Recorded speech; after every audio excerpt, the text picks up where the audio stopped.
When I watched my fiancée's face turn from radiant joy to pure terror as the final photo appeared on the projection screen in front of 80 guests, I knew that the 3 sleepless nights I'd spent preparing this moment were worth every second of agony. Before I dive into how I orchestrated the most dramatic engagement party ending in history, I'd love to know where you're watching from today. Drop your location in the comments below, hit that like button, and if you're new here, subscribe for more stories about standing up for yourself when it truly matters. Now let me take you back to how I discovered the woman I was about to marry had betrayed me in the most devastating way possible. My name is David. I'm 32 years old, and until 3 days before our engagement party, I thought I was the luckiest man alive. Sarah and I had been together for 4 years, and she was everything I thought I wanted in a wife. Beautiful, intelligent, charming with my family, and seemingly devoted to our future together. We'd spent months planning our engagement celebration, sending invitations to 80 of our closest friends and family members, booking the perfect venue, and even hiring a photographer to capture what we thought would be the beginning of our happily ever after. It was a Tuesday evening when my entire world crumbled with a single notification sound. Sarah was in the shower, and her phone, which was charging on our nightstand, lit up with a text message. Now, I want to be clear. I'm not the type of person who goes through their partner's phone. I trust completely, or at least I used to. But when I glanced over and saw the name Marcus on her screen, my blood ran cold. Marcus was Sarah's ex-boyfriend from college, the one she'd dated for 3 years before we met. She'd always maintained they were just friends now, that their relationship had ended amicably, and that I had nothing to worry about. I'd believed her completely, even when she'd mentioned grabbing coffee with him occasionally, or when his name would pop up in conversation. I was secure in our relationship, confident in her love for me. But the preview of that message that I could see on her locked screen made my hands shake. Last night was incredible. I can't stop thinking about. The rest was cut off, but those words hit me like a physical blow. Last night, Sarah had told me she was having a girls' night with her sister Emma, that they were going to some new wine bar downtown and would probably stay out late. She'd come home around 2 a.m., slipping into bed quietly, smelling like wine, and claiming she was exhausted from all the wedding planning stress. I sat there staring at that phone screen, my heart pounding so loud I was sure Sarah would hear it over the shower water. Every logical part of my brain was trying to find an innocent explanation. Maybe Marcus was talking about a movie they'd watched. Maybe it was about some shared memory. Maybe the message wasn't even meant for Sarah. But deep down, in that place where we always know the truth, even when we don't want to face it, I knew exactly what those words meant. When Sarah emerged from the bathroom, wrapped in her fluffy pink towel with her hair in a messy bun, she looked so innocent, so beautiful, so much like the woman I'd fallen in love with, that for a moment I considered pretending I'd never seen that message.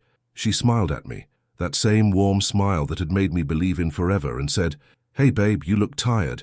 Everything okay?" I managed to nod and mumble something about work stress. She kissed my forehead, grabbed her phone without checking it, and started getting ready for bed while chatting about some detail for our engagement party this weekend. As she talked about centerpieces and the playlist we'd created together, I watched her with new eyes, searching for any sign of guilt, any tell that might reveal the woman behind the perfect facade. That night, I lay awake next to her sleeping form, listening to her peaceful breathing while my mind raced through every interaction we'd had in recent weeks. Had there been signs I'd missed? Had she been different somehow? The terrible thing was, she hadn't been. She'd been exactly the same loving, attentive Sarah she'd always been. She'd been excited about our party, showing me her dress, talking about how perfect everything was going to be. By morning, I'd made a decision that would change both of our lives forever. Instead of confronting her directly, instead of demanding explanations or having the mature conversation a healthier version of myself might have chosen, I decided I needed to know the full truth. And more than that, I realized that if my suspicions were correct, Sarah didn't deserve the courtesy of a private confrontation. She'd made her choice in secret. Now she would face the consequences in public. The next day, while Sarah was at work, I did something I never thought I'd do. I became a detective in my own relationship. I started with her laptop, which she'd left open on our kitchen counter. Her email was logged in, and though it felt like crossing a line I could never uncross, I searched for any communication with Marcus. What I found was worse than I'd imagined. There wasn't just one night. There had been multiple meetings over the past 2 months, carefully disguised as innocent coffee dates or coincidental run-ins. But the email chain told a different story. It revealed a slow rekindling of their old flame, nostalgic conversations about their college days together, and increasingly flirtatious exchanges that made my stomach turn. The most recent email, sent just yesterday morning, contained Marcus thanking her for the most amazing night and telling her how much he'd missed being with her like that. Sarah's response, sent from her work email just hours before she'd come home and kissed me hello, was even more devastating. I know we said it was just closure, but I can't stop thinking about you either. This weekend is going to be so hard, pretending to be happy about the engagement when all I can think about is how right it felt to be in your arms again. I screenshot everything, my hands shaking so badly I could barely operate my phone. There were photos too, not explicit ones thankfully, but intimate selfies of them together that she'd obviously never intended for me to see. Pictures of them at restaurants I didn't recognize, at Marcus's apartment, looking at each other the way she used to look at me when we first started dating. As I sat there in our kitchen, surrounded by engagement party planning materials and save-the-date magnets on our refrigerator, I felt something I'd never experienced before, a cold, calculating anger that went beyond hurt or betrayal. This wasn't just about her sleeping with her ex.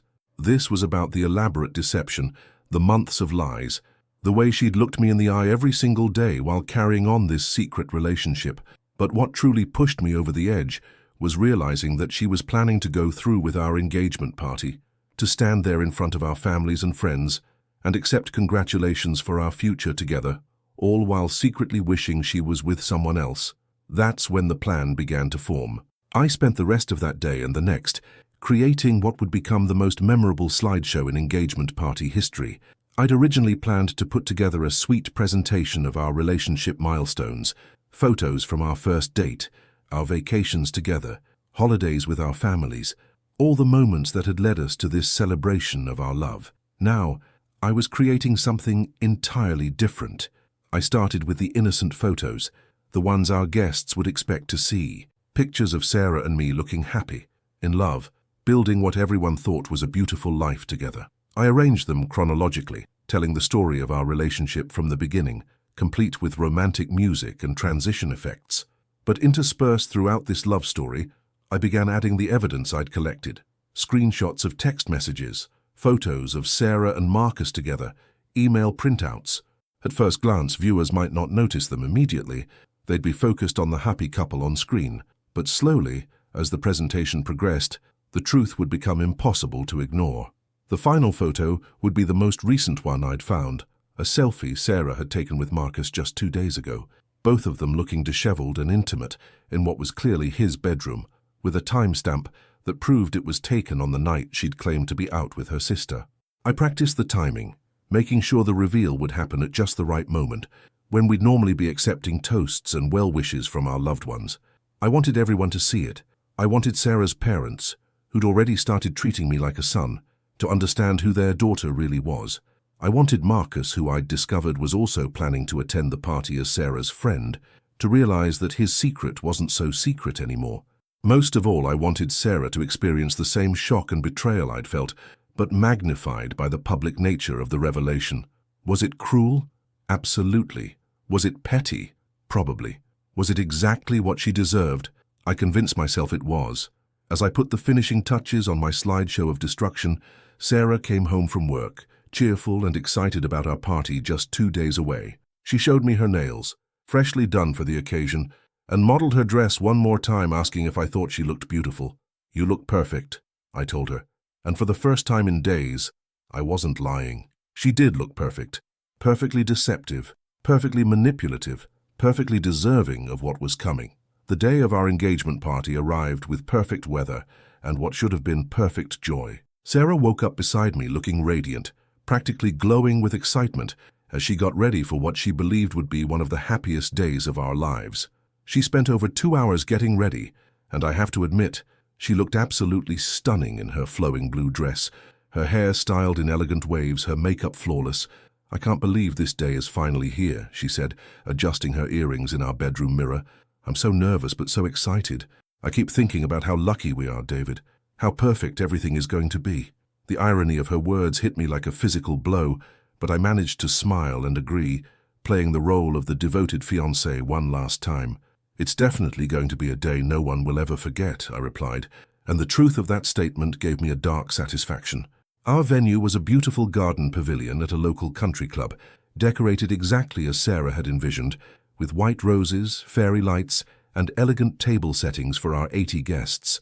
As people began arriving, I watched Sarah transform into the perfect hostess, greeting everyone with genuine warmth and excitement, accepting congratulations and compliments with gracious smiles. She looked so happy, so genuinely thrilled to be celebrating our future together, that several times throughout the early part of the evening I almost lost my nerve. This was the woman I'd fallen in love with, the woman I'd planned to spend my life with. Watching her laugh with my mother, pose for photos with her bridesmaids, and beam with joy as friends toasted our relationship, I began to question whether my planned revenge was too extreme.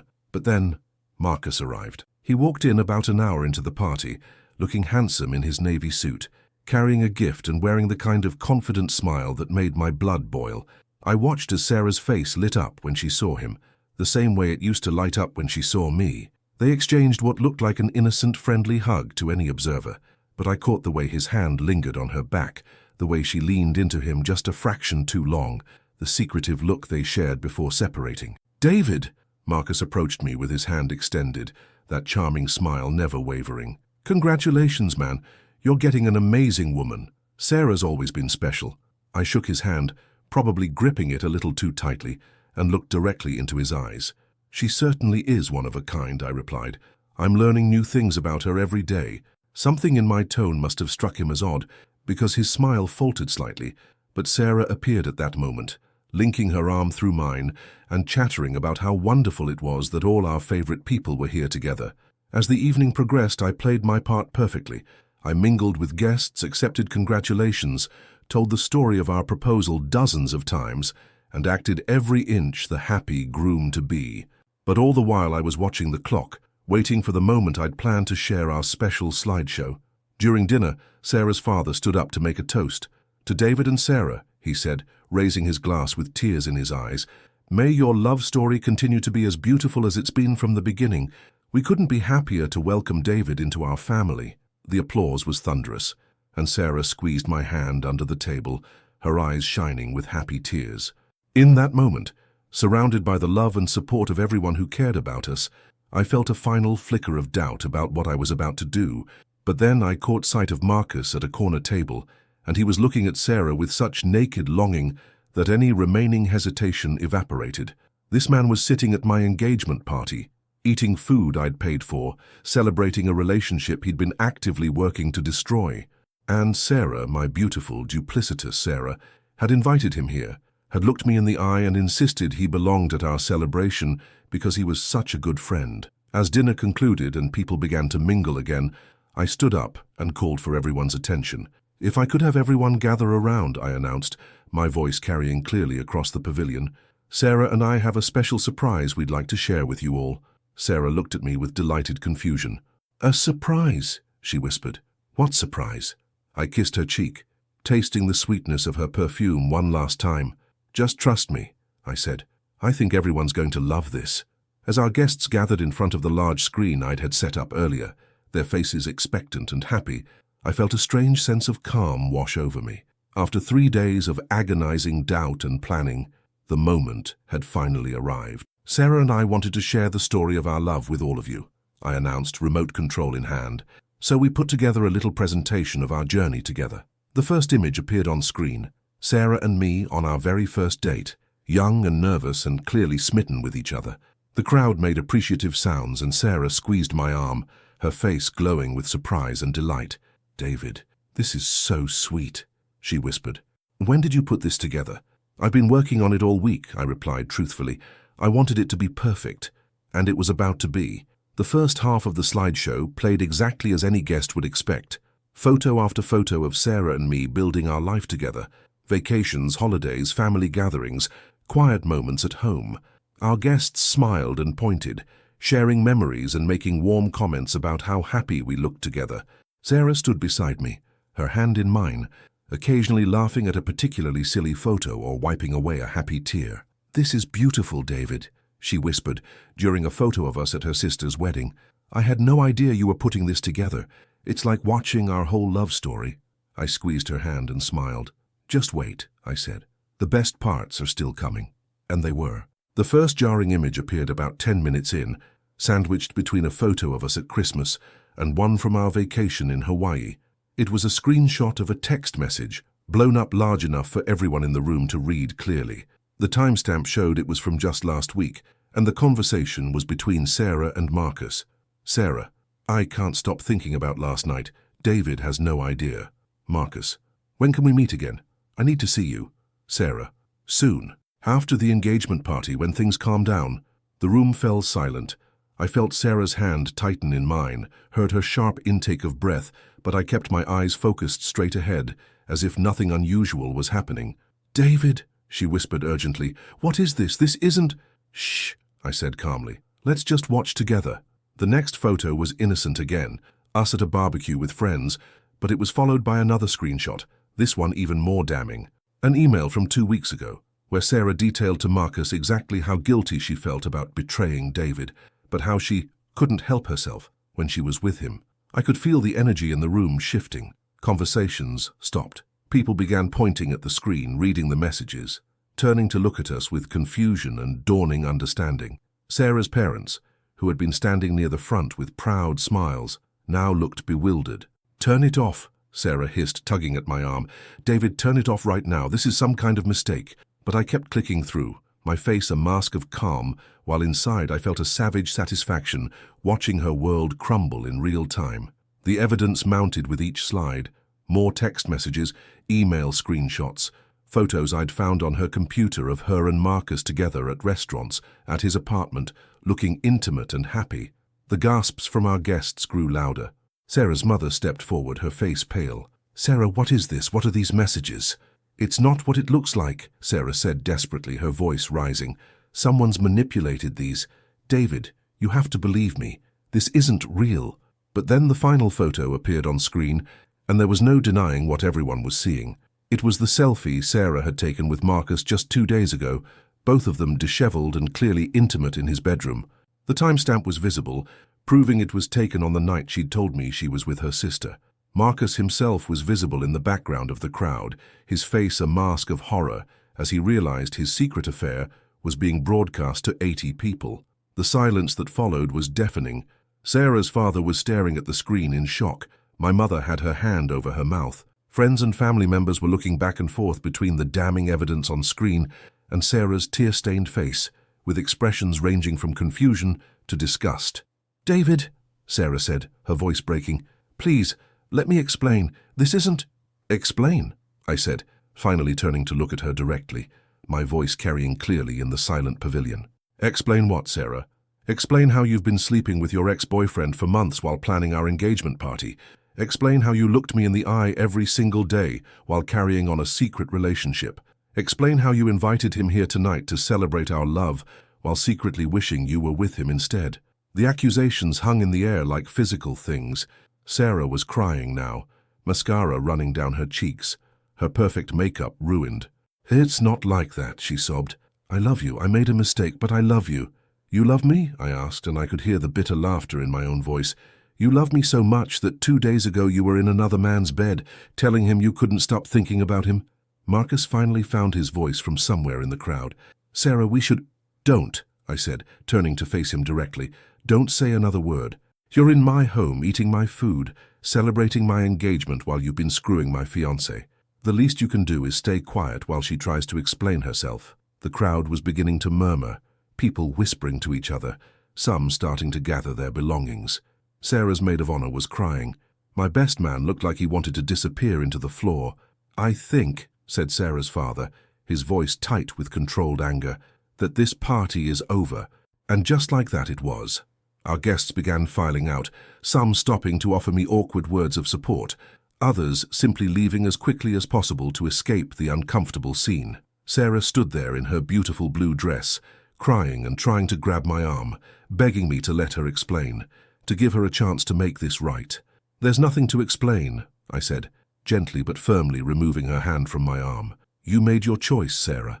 You made it multiple times, actually. And now everyone knows exactly who you really are. Marcus had disappeared without a word, probably slipping out through the parking lot to avoid any further confrontation. Sarah's parents were speaking to her in hushed, urgent tones, their faces masks of disappointment and embarrassment. My own family surrounded me, offering support and expressing their shock at what they'd witnessed. As the venue emptied and the catering staff began cleaning up what should have been a celebration of love, Sarah made one final attempt to salvage something from the wreckage. "David, please," she said, her voice hoarse from crying. "Don't let it end like this. We can work through this. We can go to counseling. I'll never see Marcus again. I'll do anything." I looked at her one last time, this woman I'd planned to spend my life with, and felt nothing but a strange, hollow sadness. "The problem isn't that you cheated, Sarah," I said quietly. "The problem is that you're the kind of person who could look me in the eye every day while planning our future together, knowing you were betraying me. That's not something counseling can fix." 3 months later, I moved out of our shared apartment. Sarah sent dozens of texts and emails, called until I blocked her number, even showed up at my workplace once to try to talk to me. But the woman in those messages and emails was a stranger to me now. The Sarah I'd loved had never really existed. She'd been a carefully constructed facade, hiding someone I never truly knew. The engagement party slideshow became legendary in our social circle, though not in the way anyone had expected. Some people thought what I did was brilliant. Others called it cruel and unnecessary. Most agreed that while my method was extreme, Sarah's betrayal was worse. Did I regret it? Sometimes, in quiet moments, I wondered if there had been a better way to handle the situation.